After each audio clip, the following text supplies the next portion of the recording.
sarcastically asking them about the possibility of surviving together. The other elves sat on the tree and were angry because their commander should not have done this because people constantly lied to them. The blonde closed her eyes, lowering her head. She remembered herself as a little girl, how her mother stroked her head and asked her to listen to her, because when her mother lived together under the name Gable, she interacted with people very often, even though their life is short, but there is so much in it that they want to enjoy, and that is why they become greedy, lie and do evil. At that moment, her mother told her that when she meets a person, she should only trust the one who is able to become her true friend, and at that moment she disappeared from her memories. In the picture, the brown-haired man was sitting by the fire opposite a whole group of elves and a security assistant.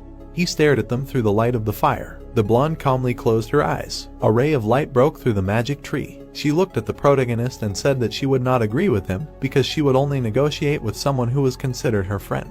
Lloyd grabbed his face with anger and realized that he could have run into an iron wall. Have you ever wondered what a friend is? The brunette walked with a backpack on his back in a dark space because in his original world he was always alone and very poor and could barely take care of himself. The main character saw a group of guys in front of him who were mocking and smiling, and he realized that he wanted to be above this, so he attended various lectures and seminars on architecture. In those memories, he approached the cash register in a cafe because he tried not to pay attention to the mockery and sidelong glances when he was considered a poor man, and they did not understand why he went to such establishments, because his stench spoiled his entire appetite. At that moment, Lloyd was staring into space because it really hit his pride, but he had to hold on, and he knew that only studying and hard work would help him get out of poverty. And then one day, a bunch of meat was frying in a frying pan. In the real world, he was sitting at a table with a bunch of dishes, and opposite him sat a blonde friend who told his friend not to listen to these idiots because he had better grades. He always tried harder than others. In the picture, his friend was frying a piece of meat and wanted to turn it over because he adored local beef. At this time, the brunette brought a piece of meat on